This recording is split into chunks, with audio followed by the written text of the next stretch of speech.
قد كفاني علم ربي من سؤالي واختياري فدعائي وابتهالي شاهد. waxa la yiraahdaa mechanism of action keega waxa kamid ah waxa la yiraahdaa waxay antagonist ku yihiin waxa la yiraahdo catecholamines. marka catecholamines ka waynigi hore wayni ka soo sheekeen marka catecholamines marka la sii daayo waxa la yiraahdaa ama activation waxa ku sameeysa beta blockerska beta ay activation ku sameeysa marka activation kaas wuxuu kor u qaadaya cardio BB ga iyo cardio output-ki ay kor u qaadeen taas markaa waa antagonist ku yahay oo ku cadib ku yahay adverse effect waxa kamid ah CNS effect uu sameeyaa qofku inuu seexdo depression iyo hallucination qofku inuu calaamadii waalido dhan inuu qofku laga helo qaarkood precipitation of heart failure inuu qofku laga shakiyo ama lagu arko heart failure inuu qofku ku sii socdo ama uu heart failure yeesho inuu qofku yeesho aggravation of bronchospasm in asthma in qofkan ay ku kiciyo oo haduu leeyahay asthma tusaalahan kala marka receptor-ka ku yaala marka receptor-iska ku yaala laga helo lungs-ka beta receptor-iska ayaa saameyn marka ku yeelanaya inagoo halkan u adeegsanayna hypoglycemia in diabetic inuu ku keeno qofka macaanka qaba hypo yani inuu glycemia-diisu hoos u dhacdo hyperglycemia inuu qofku ku dhaco if haduu yahay K intolerance ama potassium intolerance yani qofkaas la qabso waxa jira oo kale group la yiraahdo angiotensin converting enzyme inhibitors category ba ku jirta anarobil ba ku jirta lisinopril ba ku jirta quinabril ba ku jirta rimipril iyo benesepril iyo visinopril ayaa ku jira kuwani iyagu mechanism of action koogu waxa weeyaan in ay xiraan conversion-ka lagu sameyn lahaa angiotensin 1 ee loo bedeli lahaa angiotensin 2 haddii la bedelo renin marka la soo saaro reninti angio 1 baa u bedeli doontaa enzyme-kan angiotensin 2 taas waxay soo baxaysaa in vasodilation dhaco oo decrease systemic venous resistance-kina hoos u dhaco decrease BB-guna hoos u dhaco decrease aldosterone-tina hoos u dhaco maxsuulkaas ay nooga soo baxay halkaas aynu markaa kaga faa'iideysan marka angiotensin-ta loo bedelayo angiotensin 2 ayuun baa la xiraya taasoo lagu inta badan waxa la yiraahdaa waxa lagu combine gareeya ama lagu dara diazine diuretics qaybta diazine ee loo jeeday ama calcium channel blockers marka inta safe and effectiveness of user first line RX marka waxa inta badan safe muhiim ah laakiin wuxuu sheegayaa in inta badan in isticmaal virus line inay tahay safe iyo effective clinical uses-ka loo isticmaalo waxa kamid ah cardiac yani waxa la yiraahdo congestive heart failure in qofka loo isticmaalo qofka wadnihiisu oo shaqeyn waayo hypertension in qofka inuu isticmaalo sidii in caadiga dawooyinka caadiga inuu isticmaalaynay in loo isticmaalo wax la yiraahdo dhiigkarka marka post myocardial infarction kana in loo isticmaalo myocardial infarction kuna waa disorder ku dhaca maxay heart failure heart-skina renal protective effective in patients with diabetes inaan ku ilaalino yani kalidiisa qofka qaba maxay patients diabetic gawa walaalo almeeda ruma baa la yiraahdaa diabetes iyo hypertension marka adverse effect waxa kuma dry in qofku dry mouth salahan qofku inuu dry noqdo non protective cough coming inuu qofku aan other side effect waxa kamid ah fatigue inuu qofku daalanaado dizziness qofku inuu dawaqad yeesho heerig qofku madax xanuun yeesho mood change qofku moodkiis isbedelo first dose hypertensive effect may be aka waxa laga yaabaa qofka ugu horeysa maanta ugu horeysa dose-kiisa koowaad siiso inuu effective ku noqdo angioedema qofku yeesho edema angiotensin 2 receptor blockers ARBs qaa la yiraahdo inta laakiin koona caar maaha receptoran iyo bilisteran baa ayaa ugu caansan marka kuwan waxay xiraan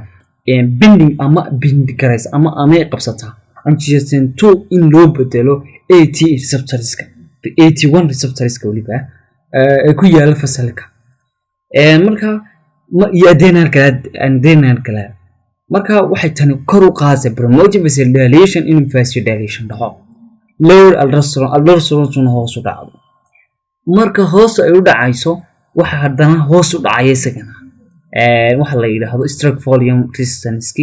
oo isaguna marka hadhowna hoos waxa u sii dhacay BB taasina waxay marka guud inoo tahay in qofku BB hoos u soo dhaco oo normal ka yimaado common side effects waxa kamid ah respiratory infection kato upper in xagga sare ee respiratory infection ku dhaco waliba trachea-da iyo inta koosaysa headache oo qofku yani trachea-da waliba sanbabka xagga sare less headache in qofku yeesho madax xanuun in qofku wax la yiraahdo inta badan ma sababta hypercalcium ama calcium inay kor u kacdo sidoo kale waxa la yiraahdo looma isticmaali karo yani may waa can use waa isticmaali kartaa patientka aan related la noqon ama la qabsan AZA-ga qofka qaadanaya not causing coughing qof ma sababo wax la yiraahdo coughing yani qofku inuu qufaco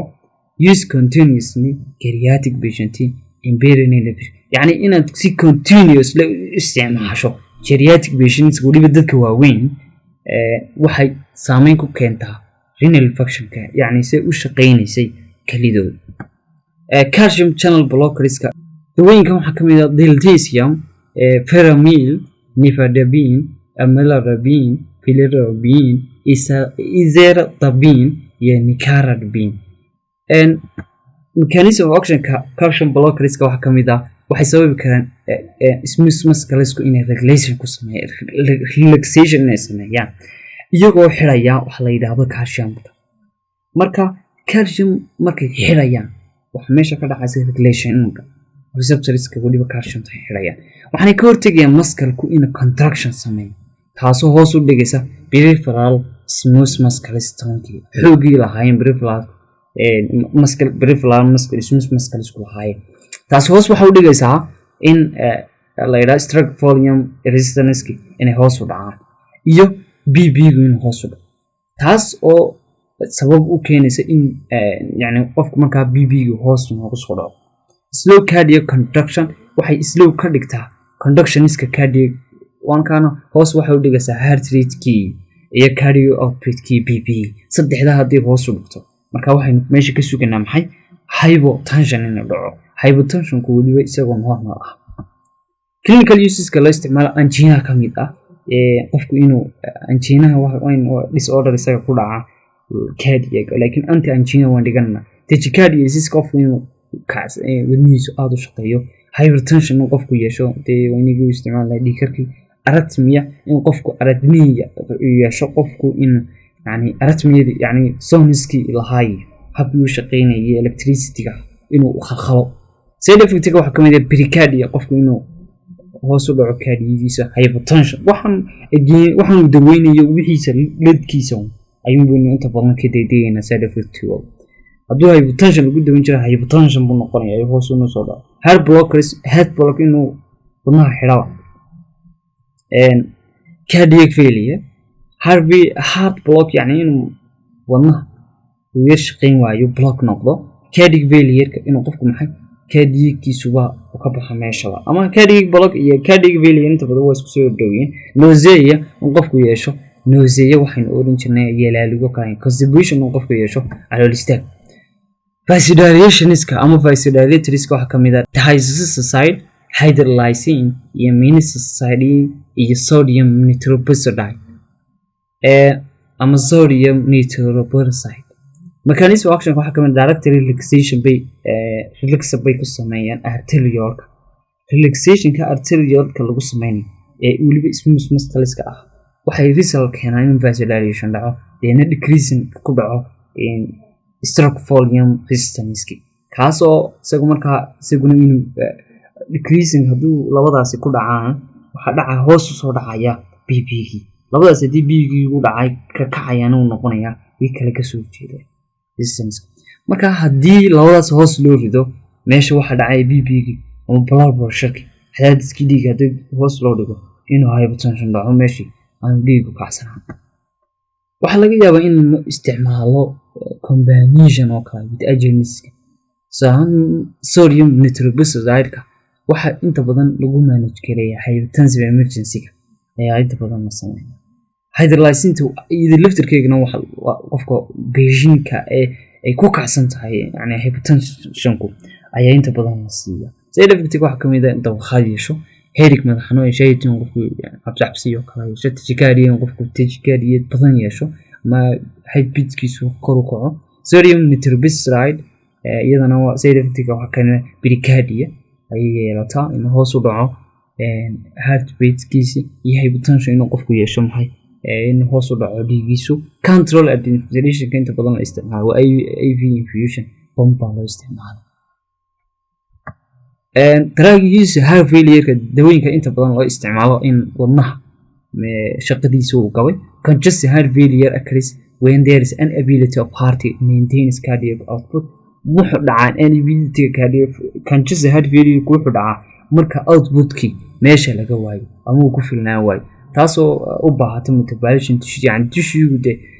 wuxuu u baahan yahay yani in la gaarsiiyo dhiigga ama bamka la sameeyo marka bamin buu haabadnay. Heart failure inta badan waxa cause kareeya ischemic heart disease inta badan waxa jira ischemic iyo waxa hemorrhage oo qaybno soo dharaska inta badan ischemic inuu qofku yani xidhmo ama chronic artery coronary cardiac xidhme ama wax kala xidhme inuu mee horta xidhitaan jiro. Hypertension oo qofku yani hypertension badan leeyahay cadaadiska dhiiggiisu kor u kacsan yahay. Heart muscle disorder inuu heart muscle cadaadiska muscle uu hooseeyo ama uu si qeyr xadow shaqeynaya. Peripheral heart diseases waxa la yiraahdaa kuwan kala xidha dhiigga ama kala tuura inuu kuwa maxay disease ku dhaco intaasi way sababi karaan heart failure.